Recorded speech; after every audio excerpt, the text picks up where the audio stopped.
December 15th, 1993. Rafael Mendoza had been Pablo Escobar's most trusted accountant for 8 years, the man who knew every route, every contact, every dirty secret. That's exactly why the DEA offered him immunity to destroy everything he'd helped build. 200 cartel members were in that Medellin warehouse when Rafael's testimony reached the radio. He spoke for 47 minutes, gave them names, locations, routes. What happened in the next 6 hours became the bloodiest night in cartel history. Entire families vanished, safe houses burned. And for 20 years, when survivors whispered about the fall of the Medellin cartel, they always came back to one name: the accountant who sold them all, the ghost who thought numbers could wash away blood. Before we jump back in, tell us where you're tuning in from, and if this story touches you, make sure you're subscribed because tomorrow I've saved something extra special for you. Rafael's hands had stopped shaking sometime around 1995, but they remembered. Even now, 20 years later, as he traced his finger down columns of harvest yields in his Mendoza office, the tremor would return without warning. 3 tons of Malbec grapes from the northern vineyard. Clean numbers, honest numbers. Not like the other calculations that still visited him in the dark hours before dawn. 800 kilograms of cocaine base times street value equals how many dead children in Miami? 47 routes through the jungle divided by DEA interdiction rates equals how many families torn apart? The mathematics of blood money never balanced, no matter how many times his mind worked the equations. The December heat pressed against the windows of his study. Summer in Argentina felt wrong somehow, even after 2 decades. His body still expected winter in December, still anticipated the chill of Bogotá's mountains instead of the dry warmth that rolled across the vineyard. Elena called it his ghost season, when the weight of his former life pressed heaviest against his chest. "Abuelo?" Maria's voice cut through the silence from the doorway. His granddaughter stood silhouetted against the hallway light, 17 and fearless in the way only teenagers could be. "Mama sent me to tell you dinner's ready." Rafael closed the ledger, muscle memory making him shield the numbers even though they were clean. "I'll be there in a moment, mija." But Maria didn't leave. She stepped into the study, her dark eyes scanning the walls lined with wine awards and photographs of harvest celebrations. Normal life, clean life, the kind of life that cost 837 people theirs. He'd kept count, reading every news report, every obituary he could find in those first terrible months after his testimony. You know what's weird? Maria settled into the leather chair across from his desk, the same chair where he'd once planned crop rotations instead of trafficking routes. "Sometimes I catch you doing math in your head. Your lips move, but not like you're thinking about wine." The tremor returned to his hands. Old habits from accounting work. What kind of accounting? Her question carried the casual persistence that had made her valedictorian of her class. "You never talk about what you did before the vineyard." Rafael stood, moving to the window that overlooked rows of vines heavy with fruit. December harvest season, his favorite time of year because the work never stopped, never left room for memory. Nothing interesting, just numbers on paper. "Mama says you used to work for the government." Elena's carefully constructed lie, protecting him even in small conversations. His wife understood the weight of secrets, had seen him wake screaming during those first years, when every siren in the distance might mean they'd found him. She'd never asked for details, never pushed him to explain why they'd fled Colombia with nothing but cash sewn into their clothes and a new name bought from a forger in Buenos Aires. Something like that. He turned back to his granddaughter, forcing his voice to remain steady. "Your grandmother's waiting." Maria rose but paused at the doorway. "You know what else is weird? Yesterday I was helping Abuela organize your desk drawers, and we found this old key that doesn't match any of the locks in the house. She got really quiet when she saw it, told me to put it back exactly where I found it. The key to the safe deposit box in Buenos Aires, the one that held documents proving Rafael Mendoza died in a car accident outside Medellin in 1994, the same day Fernando Vasquez bought this vineyard with money that had once belonged to Pablo Escobar's organization. Insurance against the day his past finally caught up with him. Probably just an old lock from when we bought the property. The lie came easily now, polished by 20 years of repetition. Go on to dinner. I'll follow. After Maria left, Raphael opened the bottom drawer of his desk. Beneath tax documents and bank statements, his fingers found the cold metal of the vintage Beretta he'd carried since Medellin, the gun that had killed Carlos Herrera, Escobar's lieutenant, in the chaos following his testimony.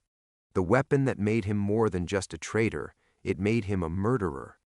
He told himself for 20 years that Herrera's death was self-defense. The man had cornered him in an alley outside the safe house, gun drawn, ready to execute the accountant who'd burned down their empire. But Raphael remembered the moment differently in his nightmares, remembered the choice between killing and dying, and how easily he'd pulled the trigger. The gun felt heavier now than it had then, age maybe, or the weight of pretending to be someone else for 2 decades. Raphael locked the drawer and headed toward the dining room, where Elena's laughter mixed with Maria's voice discussing university plans. Normal family conversation, the kind of life he'd bought with other people's blood. Behind him, through the study window, summer lightning flickered across the Andes. In the distance, thunder rolled like gunfire. Some ghosts never stopped following, no matter how far you ran.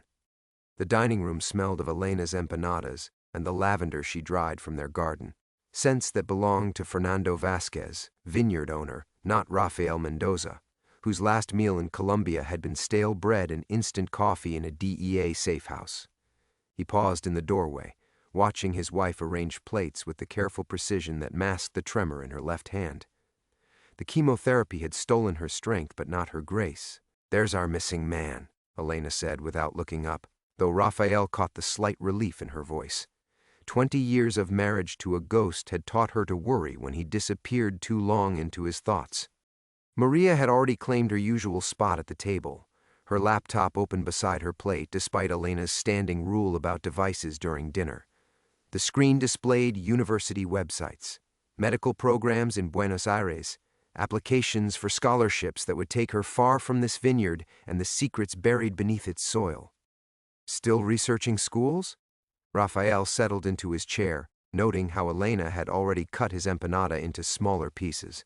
She did that now, anticipating his needs before age made them apparent. Another small kindness from a woman who'd never asked why her husband sometimes called out names in his sleep that weren't her own. Universidad de Buenos Aires has the best pre-med program in Argentina. Maria's fingers flew across the keyboard, her enthusiasm bright enough to light the room. Dr. Morales thinks I could get early admission if I apply before February. Elena smiled, the expression transforming her thin face. Your grandfather was always good with numbers, too. Maybe you inherited his mind for details. The praise hit Raphael like a physical blow. His granddaughter had inherited his analytical mind, true enough, but the details he'd once memorized were shipping schedules for cocaine flights and the names of judges who could be bought. Maria's intelligence would save lives. His had helped end them. Tell me about the application process, he said, pushing away thoughts of the other young woman he'd known with Maria's quick smile. Carmen, who'd been 19 when she started dating one of Escobar's soldiers. She'd been 20 when the retaliations following Raphael's testimony reached her family's neighborhood in Medellin. As Maria described her plans, Raphael studied his wife across the table. Elena had been a literature professor in Bogotá when they met at a faculty dinner in 1996, a beautiful widow who'd lost her first husband to cartel violence, which made her understand why Fernando Vasquez never spoke of his past. They'd built their life on shared silences and unasked questions. The cancer diagnosis 6 months ago had shattered that careful balance. Time was running out for secrets. The vineyard's doing well this season, Raphael said, when Maria paused for breath. Good enough to afford any university you choose. You always say that like you're surprised. Elena's dark eyes held gentle teasing. After 20 years, I think you can trust that you're actually successful. But success felt like theft when it was built on blood money. Every bottle of wine they sold, every award the vineyard won, every scholarship Maria might earn, all of it traced back to the night he'd sat in a federal courthouse and methodically destroyed the lives of men who trusted him with their secrets. Speaking of the vineyard, Maria said, closing her laptop, I meant to ask, why do you keep that old pistol in your desk? The question hit the table like a gunshot. Elena's fork clattered against her plate. Raphael felt the familiar ice spread through his chest, the same cold that had filled him in Carlos Herrera's final moments. What pistol? Elena's voice was carefully controlled, but Raphael heard the fear underneath. The one in the bottom drawer. I saw it yesterday when I was looking for stamps. Maria glanced between them, her smile fading as she registered their reactions. It's really old. Looks like something from a movie. Raphael's mind raced through explanations, lies that might contain this moment before it spread like poison through their careful life. But Elena was already standing, her movements sharp with barely contained panic. You had no business going through your grandfather's desk. The sharpness in Elena's voice made Maria flinch. It's all right, Raphael said quietly. The truth had been building pressure for 20 years, and Maria's curiosity had finally cracked the dam. It's just an old gun from before.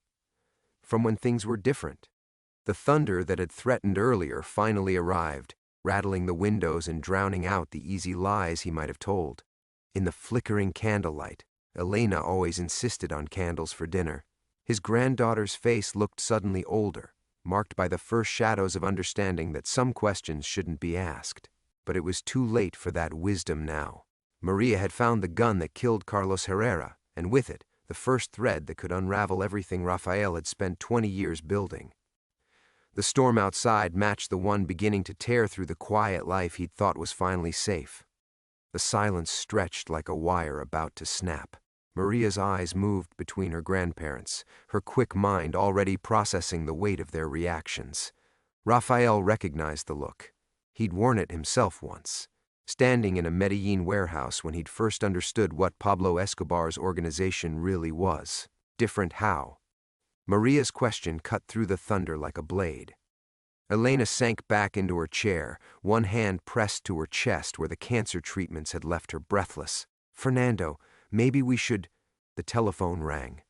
The sound pierced the dining room's tension like a scream. Raphael's body went rigid, muscle memory from a time when unexpected calls meant someone was dead or soon would be. Nobody called during dinner. Nobody called their landline anymore except telemarketers and the doctor's office. I'll get it. Elena started to rise, but Raphael was already moving. No, stay with Maria. He crossed to the kitchen phone, each step feeling like walking toward an execution. 20 years of peace, and it would end with Alexander Graham Bell's invention. The irony would have amused him if his hands weren't shaking again. Hola? Breathing. Long, measured inhales that spoke of patience and certainty. Fernando Vasquez, the voice said finally. American accent, careful Spanish pronunciation. Or should I say, Rafael Mendoza? The world tilted. Raphael gripped the kitchen counter, his knuckles white against the granite Elena had chosen because it reminded her of river stones. Normal things, clean things. Things that belonged to a life that was apparently ending. I think you have the wrong number. Do I? Because I'm looking at a very interesting photograph right now. Your granddaughter is beautiful. Maria, isn't it? 17, valedictorian, wants to study medicine in Buenos Aires. The voice paused, letting the threat settle like poison in Raphael's bloodstream. She has your eyes. Same eyes that watched me kill Agent David Morrison in 1993. The name hit Raphael like a physical blow. Morrison, the DEA agent who'd been running Carlos Herrera as an informant. The man Raphael thought he'd helped expose and destroy with his testimony. But Morrison was supposed to be dead, killed in the chaos that followed Escobar's empire's collapse. You're dead, Raphael whispered. Officially, yes. Unofficially, I've been very much alive and very interested in tying up loose ends. Did you really think your testimony was about justice, Raphael? You were so naive. Herrera wasn't working for Escobar, he was working for me. And you helped me eliminate the one man who could have exposed our little arrangement. The kitchen spun around Raphael. 20 years of guilt, 20 years of believing he'd betrayed criminals to save innocent lives, and instead he'd been a pawn in something larger. Morrison had used him to kill his own partner, to bury evidence of American complicity in the cocaine trade that stretched from Colombia to Miami. What do you want? Raphael's voice sounded like gravel. A conversation. Tonight. There's a chapel about 10 kilometers north of your vineyard, abandoned place on the old mining road. You know the one. You drive past it when you go to Buenos Aires. Come alone, and we'll discuss how to keep your family safe. And if I don't, then Maria's medical school applications become irrelevant, permanently. The line went dead. Raphael stared at the phone, his reflection ghost-like in its black screen. Behind him, he could hear Elena's voice, low and urgent, trying to explain to Maria why grown-ups sometimes kept things that hurt people. Good luck with that conversation, he thought bitterly. 20 years ago, he'd been an accountant who stumbled into a nightmare and testified his way out. Tonight, he was about to walk into another one. But this time, he understood the game being played, understood that he'd never been anything more than a piece on someone else's chessboard. The storm outside had intensified, rain hammering against the kitchen windows like bullets. Raphael touched the gun in his jacket pocket. He'd retrieved it from his desk drawer while Elena and Maria weren't looking. Old habits from a life that had apparently never ended. He returned to the dining room, where his wife and granddaughter waited like actors in a play that was about to change scripts. Elena looked at his face and knew immediately that their careful world had just collapsed. "Who was it?" she asked. "Wrong number," Raphael lied, the words ash in his mouth. "Listen, I need to go out for a while. There's an issue with the irrigation system in the North Vineyard." "In this storm?" Maria frowned. "Abuelo, that's crazy." Yes, it was. But so was letting a ghost from his past threaten the only good thing he'd ever built. Raphael kissed Elena's forehead, tasting the salt of tears she didn't know she was crying. "Lock the doors after I leave," he whispered against her hair. "Don't open them for anyone except me." The last thread holding his old life together had finally snapped. There was no going back now. Raphael stood in the hallway, his hand frozen on the door handle. Behind him, he could hear Elena's sharp intake of breath. She knew that whispered warning meant their 20 years of safety had just ended. But his feet wouldn't move. After 2 decades of normal life, the simple act of walking toward danger felt like stepping off a cliff. "Abuelo?" Maria's voice carried a tremor he'd never heard before. "What's really happening?" He turned to see his granddaughter standing in the dining room doorway, her face pale but determined. The sight of her, so young, so brilliantly alive, made his chest tighten with protective fury. Morrison had threatened her with the casual ease of a man who'd spent decades making people disappear. Nothing you need to worry about. The lie tasted like copper. Just vineyard business. Bullshit. Maria's profanity shocked them all, but she pressed on. People don't carry vintage pistols for vineyard business, and they don't get phone calls that make them look like they've seen ghosts. Elena appeared beside their granddaughter, her thin frame rigid with controlled terror. "Maria, go to your room. Pack a bag. We might need to visit your cousin in Cordoba for a few days." "I'm not going anywhere until someone tells me what's happening." Maria's voice rose, matching the storm's intensity. "That gun in Abuelo's desk, whose blood is on it? Because there is blood, isn't there? I can see it in both your faces." Raphael's mind reeled. His granddaughter was too smart, too perceptive. In her determination to understand, she was asking the exact questions that could destroy her. "Maria, please." He reached for her, but she stepped back. "No, I'm 17, not 7. Whatever this is, whatever you're running from, I deserve to know." The word running hit Raphael like a physical blow. Even Maria could see through their carefully constructed life, could sense the panic that came from years of looking over their shoulders. How many other people had noticed? How many quiet observations had people made about the vineyard owner who never talked about his past? Elena moved to the window, her fingers trembling as she drew the curtains closed. "Fernando, if you're going out there, you need to know that we're not safe here either.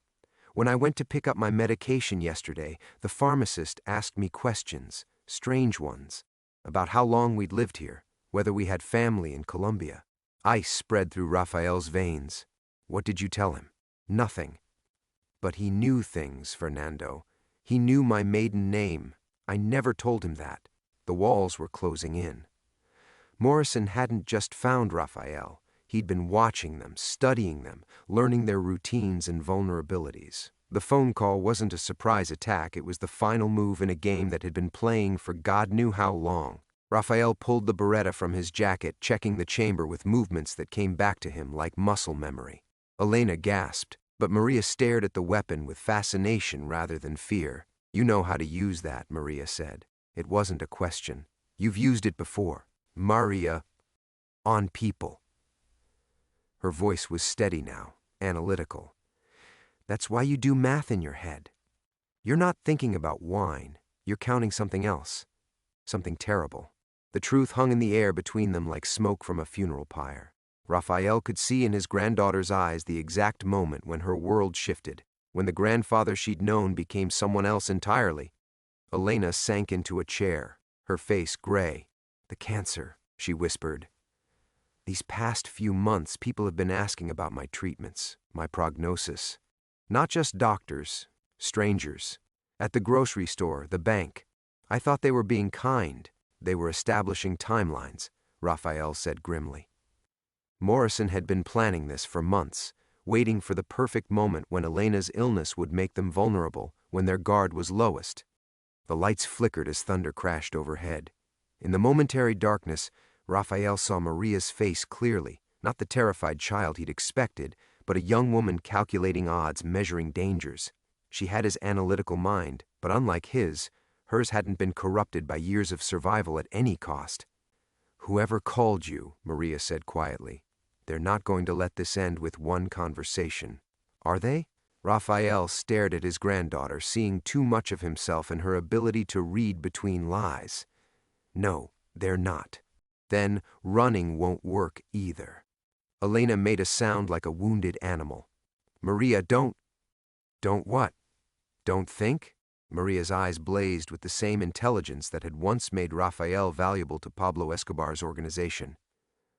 "Don't notice that we're being hunted by someone patient enough to spend months watching us? Someone who knows exactly how to hurt us?" Raphael felt something break inside his chest. His granddaughter was already thinking like the person he'd tried so hard not to be anymore.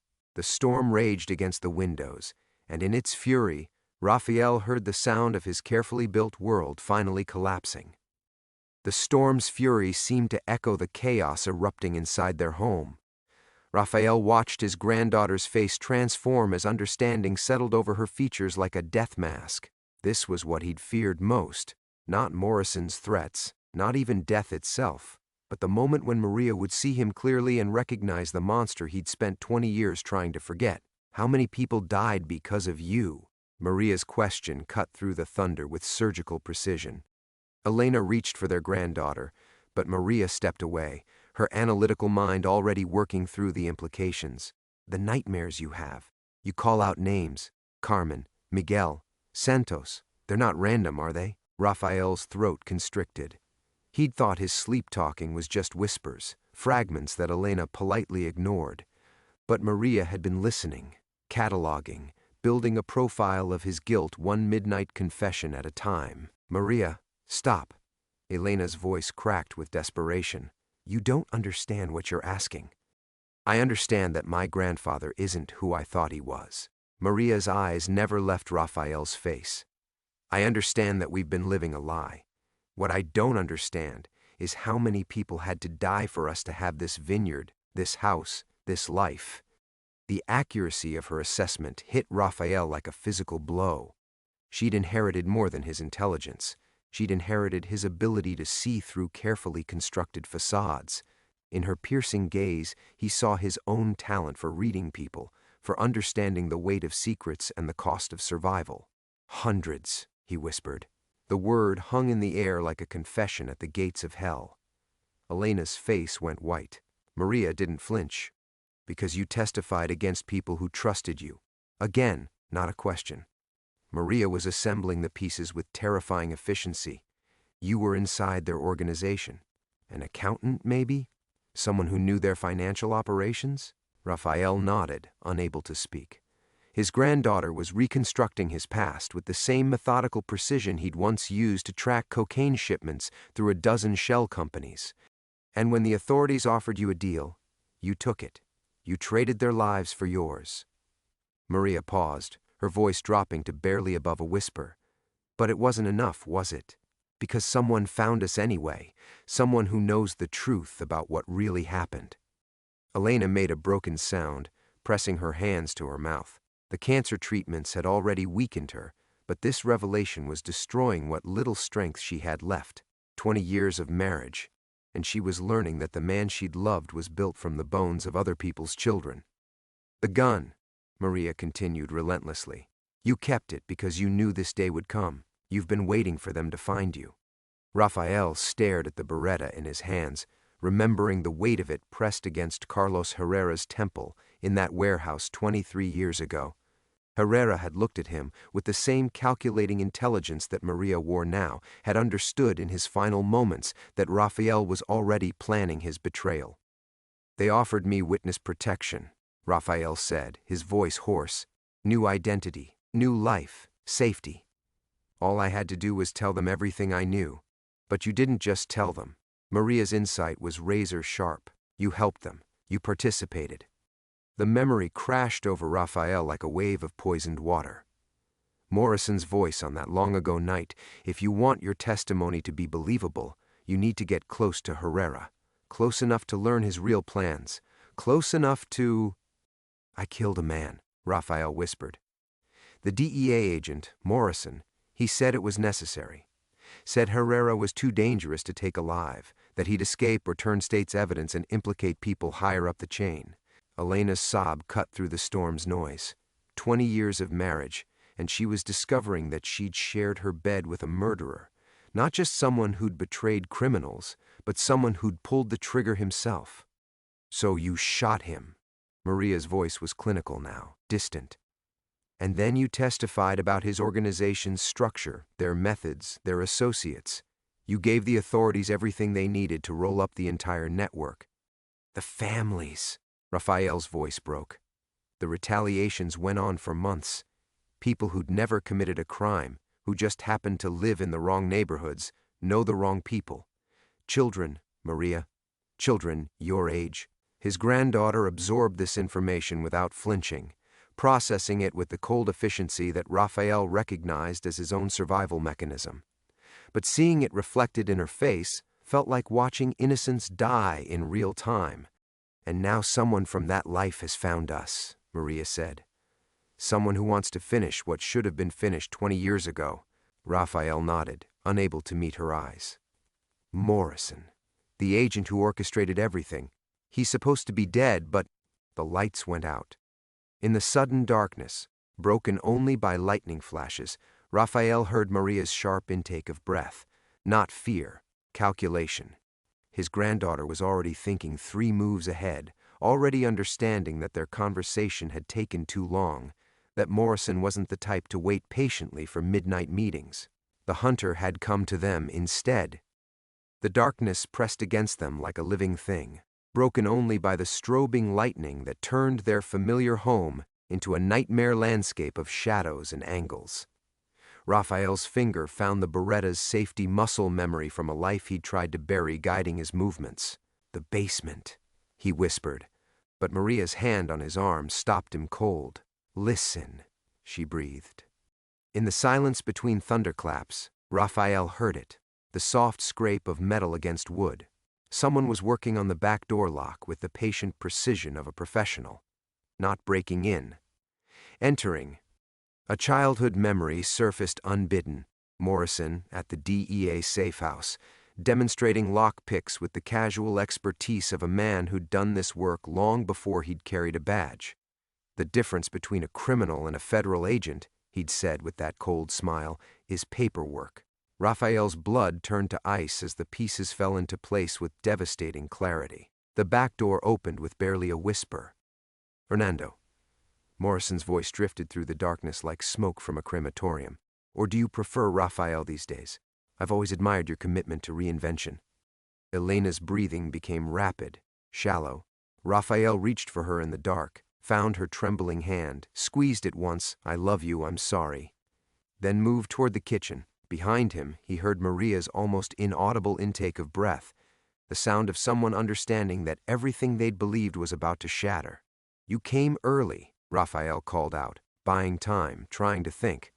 Our appointment wasn't until... Plans change. Morrison's footsteps were confident, unhurried. He was moving through their kitchen like he owned it, like he'd studied the layout for months. Besides, I wanted to meet the family. Elena, isn't it? And the remarkable Maria, valedictorian, medical school aspirations. She gets that intellectual curiosity from you, doesn't she? Lightning illuminated the kitchen doorway, and Raphael saw him, older, grayer, but unmistakably the same man who'd orchestrated a massacre and called it justice. Morrison smiled when he saw Raphael's recognition. You look surprised to see me alive. That's adorable, considering you helped me fake my death. The words hit Raphael like a sledgehammer to the chest. What? Did you really think Herrera was working for Escobar? Morrison's laugh was soft, intimate, the sound of a secret finally being shared. Carlos was mine, Raphael. He was my asset, feeding me intelligence on cartel operations for 3 years. And you, my dear naive accountant, you helped me eliminate him when he started asking inconvenient questions about where his information was really going. The world tilted sideways. Raphael's grip on the Beretta went slack as 20 years of carefully constructed reality crumbled around him.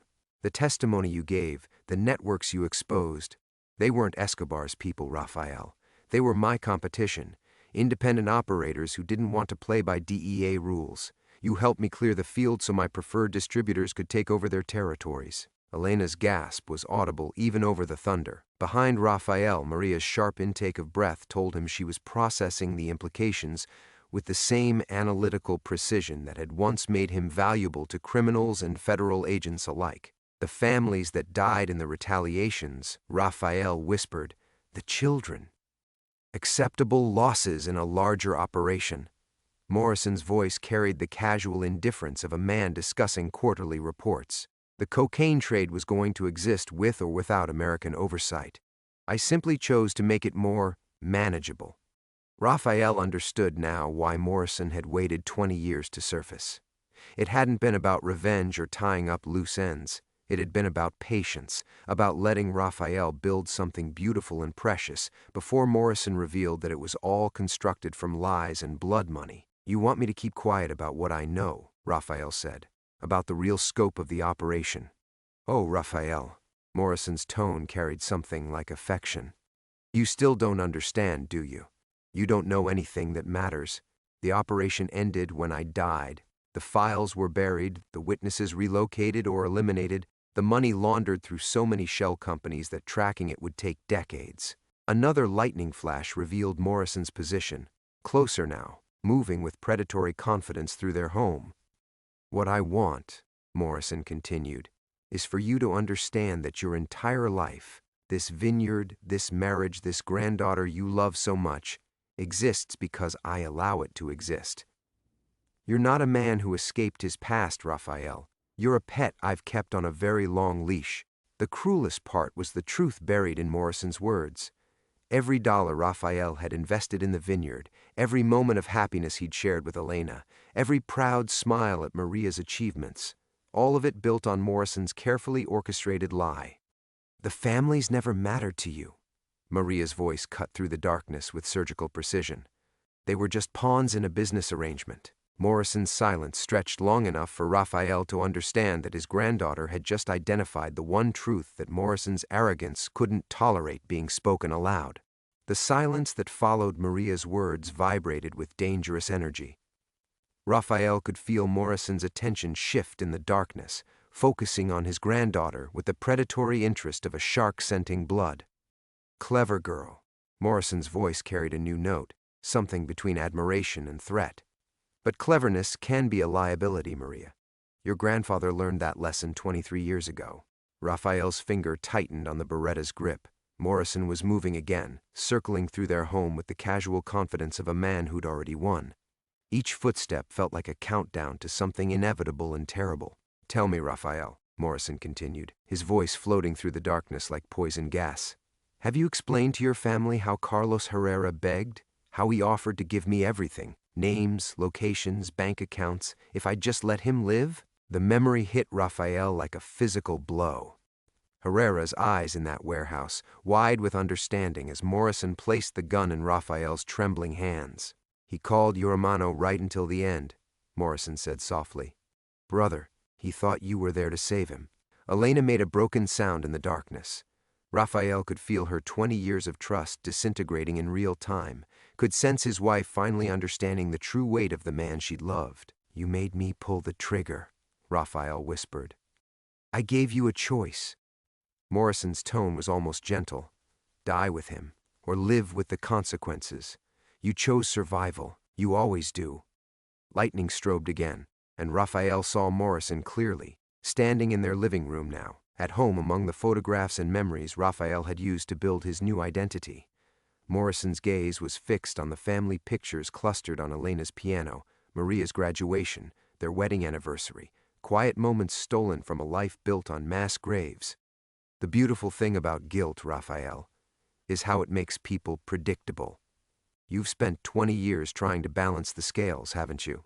The perfect grandfather, the devoted husband, the generous employer, all of it designed to convince yourself that you deserve this happiness." Maria stepped forward into the lightning's glare, and Raphael saw his own analytical coldness reflected in her face. "But you didn't come here for him. You came because someone's asking questions about your old operations." Morrison's pause told Raphael that his granddaughter had just done the impossible. She'd surprised a man who made his living reading people's weaknesses. "The pharmacist who questioned Elena," Maria continued, her voice steady despite the storm raging around them. "The strangers asking about timeline and treatments. They weren't your people. Someone else is hunting you, and you need to eliminate the last witness who could identify you." Raphael felt a chill that had nothing to do with the storm. Maria was thinking 3 moves ahead, building a profile of their hunter with the same methodical precision that had once made Raphael valuable to criminals and federal agents alike. "Smart girl," Morrison repeated, but his tone had changed. There was calculation in it now, the sound of a predator reassessing his prey. "Too smart." Elena's breathing grew more labored, the stress triggering the breathlessness that came with her treatments. Raphael could hear his wife fighting for each breath while their granddaughter stared down a killer with the unflinching courage he'd never possessed. "The money from the vineyard," Raphael said suddenly, understanding flooding through him like ice water. "You've been using it, laundering it through our accounts." Morrison's soft laugh confirmed his worst fears. 20 years of drug money, cleaned through Argentine wine sales and European exports. Your little family business has been quite profitable for certain interested parties. Every bottle they'd sold, every shipment to Buenos Aires, every proud moment when their vintage won local awards, all of it had been cover for Morrison's continued operations. Raphael's attempt at redemption had been another layer of the same criminal enterprise that had destroyed those families in Colombia. "The cancer treatments," Elena whispered, her voice barely audible over the thunder. "The specialists, the private clinic, we never could have afforded. Blood money bought your wife extra years, Raphael. How does that feel?" Raphael's hands shook as the full scope of Morrison's manipulation became clear. Even Elena's fight against cancer had been orchestrated, extended through drug money that Morrison had funneled through their vineyard, their entire life together, the extra time they'd treasured, the hope they'd clung to, had been purchased with the lives of strangers. "You bastard," Raphael breathed. "I'm a businessman," Morrison corrected. "The bastard is the man who convinced himself he deserved happiness after what he did. But we're past accounting now, Raphael. Someone's been asking very specific questions about Carlos Herrera's death, about DEA operations in Colombia circa 1993. Questions that lead back to me." The lightning revealed Maria's face again, and Raphael saw his granddaughter make the same decision he'd made 23 years ago, the choice between survival and surrender. But unlike him, Maria's eyes held no fear, only a cold determination that terrified Raphael more than Morrison's threats ever could. The storm raged harder, and Raphael realized they'd reached the point of no return. Maria moved before Raphael could stop her. Not toward safety, not toward the basement or the back door, toward Morrison himself, walking into the lightning-split darkness with the same unflinching determination she'd shown when she first discovered the Beretta. Raphael's heart stopped as he watched his granddaughter step directly into the path of a man who'd orchestrated massacres. "You made one mistake," Maria said, her voice cutting through the storm with surgical precision. You told us someone else was asking questions, which means you're not here to silence grandfather, you're here to hide. Morrison's shadow stiffened in the strobing light. Raphael could feel the predator's attention shift, recalculating, recognizing that the prey had just revealed fangs. Maria, don't, Raphael started, but his granddaughter continued as if he hadn't spoken. Whoever's hunting you has resources, government resources. Otherwise, you wouldn't be desperate enough to surface after 20 years of staying dead. Maria's analysis was relentless, each word a scalpel cutting away Morrison's carefully constructed facade. You need grandfather to corroborate a story. You need him to lie for you one more time. The silence that followed was more terrifying than any threat. Raphael could hear Morrison thinking, could sense the killer's mind working through scenarios and contingencies. In the darkness, Elena's labored breathing provided a countdown to violence. You want to trade, Maria said. Grandfather's testimony for our safety. But the problem with blackmail, Mr. Morrison, is that it only works if both parties trust each other to honor the agreement. Lightning illuminated Morrison's face, revealing something Raphael had never seen there before: uncertainty. His granddaughter had done the impossible. She'd made a professional killer doubt his own control of the situation. And we know, Maria continued, that you've never honored an agreement in your life. The truth hung in the air like a fuse burning toward dynamite. Raphael felt 20 years of careful construction, his new identity, his family's safety, his wife's trust, crumbling around him. But Maria wasn't trying to preserve what they'd built. She was preparing to burn it all down. Maria, stop, Elena whispered, finding her voice despite the cancer-ravaged weakness. Please, just stop. But Raphael recognized the look in his granddaughter's eyes.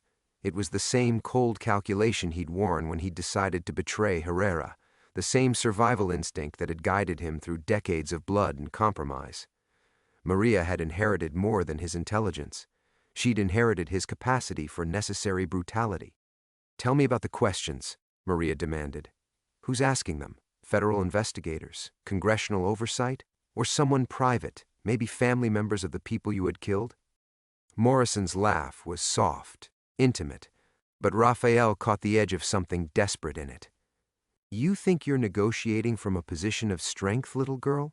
I could end all three of you before... Before what? Maria interrupted. Before your hunters track the GPS in your rental car to our address?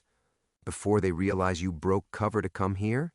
You're not hunting us, Mr. Morrison. You're running, and you made the mistake of running toward the one person who can identify you to whoever's chasing you.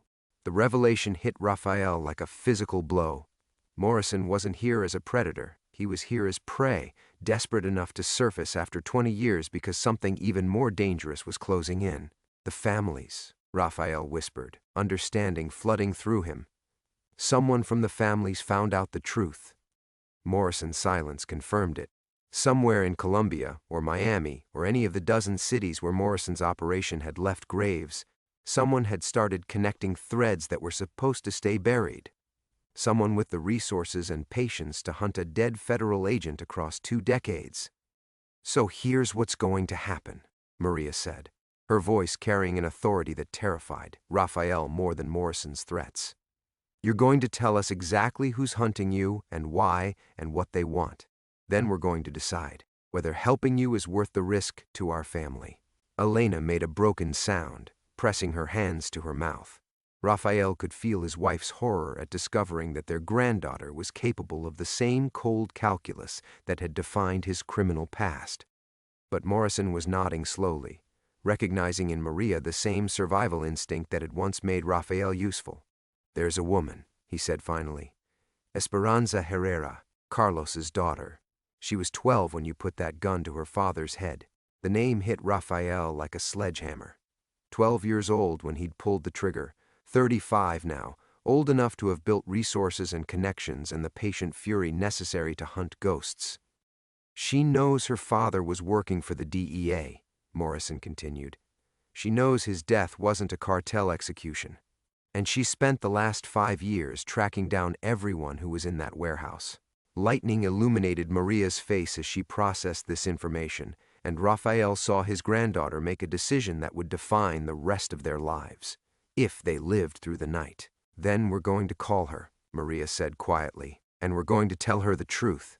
Raphael watched his granddaughter pick up the landline phone with steady hands, and in that moment he understood that his 20 years of carefully constructed peace were ending exactly as they had begun, with a choice between truth and survival.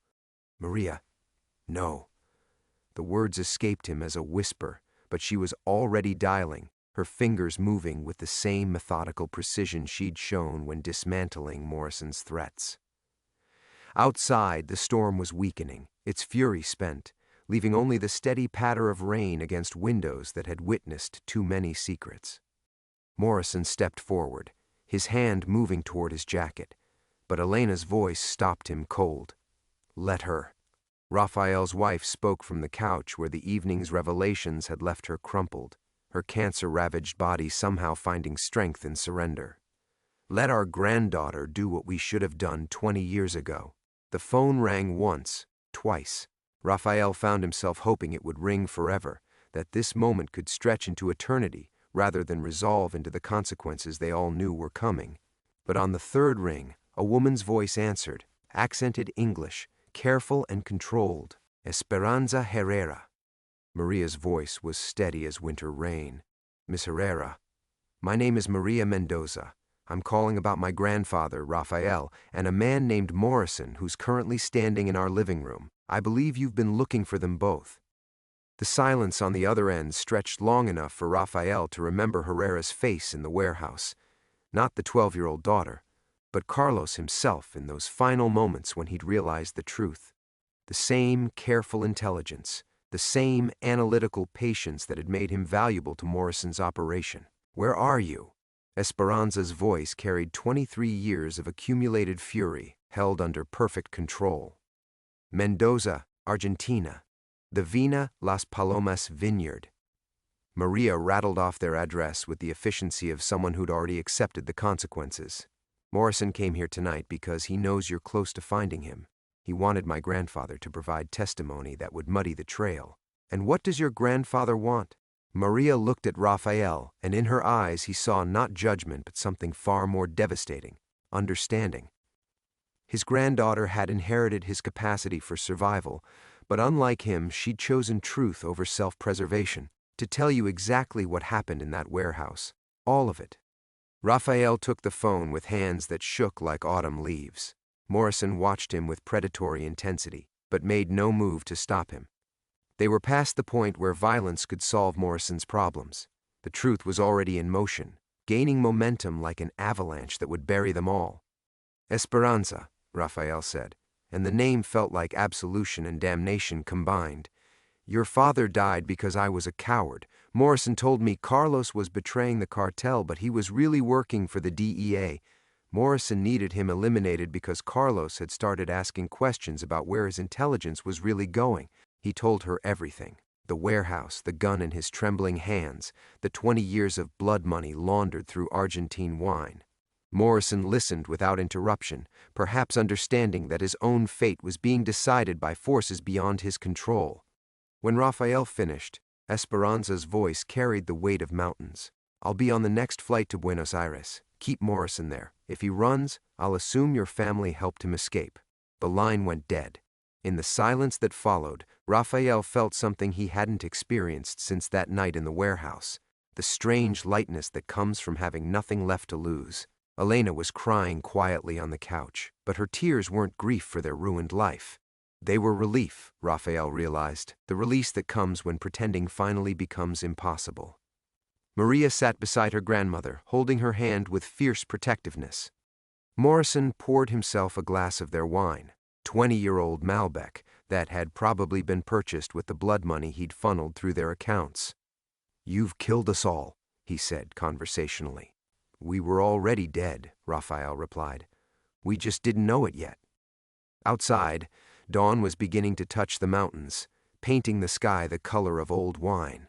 Raphael thought about the families in Colombia, about children who'd grown up without fathers because of his cowardice, about Elena's cancer treatments funded by blood money, about Maria's future, now forever changed by her grandfather's choices. But for the first time in 20 years, he also thought about Carlos Herrera. not as a betrayal, but as a man who tried to do the right thing and died for it. Perhaps Esperanza would understand that distinction. Perhaps forgiveness was possible, even for cowards who'd found courage too late. The morning light streamed through their windows, illuminating the family photographs that told the story of 20 years built on lies. But it also illuminated Maria's face, strong and unafraid, ready to face whatever consequences their truth would bring. Rafael had spent 2 decades running from his past. Now, finally, he was ready to meet it.